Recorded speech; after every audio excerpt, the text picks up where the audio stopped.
using SmartSync with a Nucleus Nexa Sound Processor. Your new Nucleus Nexa Sound Processor needs to be synced to your implant to ensure it has your unique program settings downloaded. This is called SmartSync.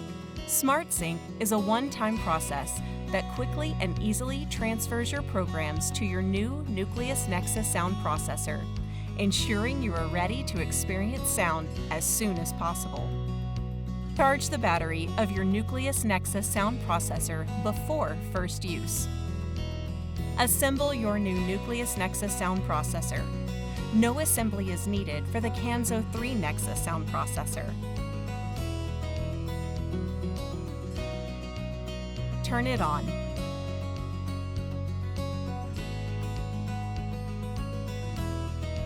Place your new Nucleus Nexa Sound Processor on your head.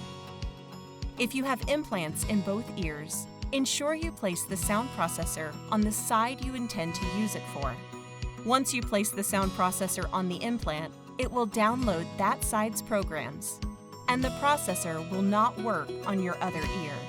If your processor is not working as expected, contact Cochlear or your healthcare professional for further guidance.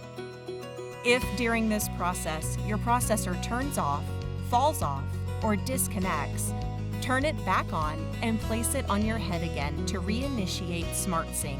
Wait approximately 20 seconds for your programs to transfer. A steady green light will indicate the transfer is in progress. Once the SmartSync is complete, you will hear short high beeps and see the green LED flash. The following settings will transfer via SmartSync: up to 4 maps, device and program settings, master volume bass and treble adjustments from Remote Assist,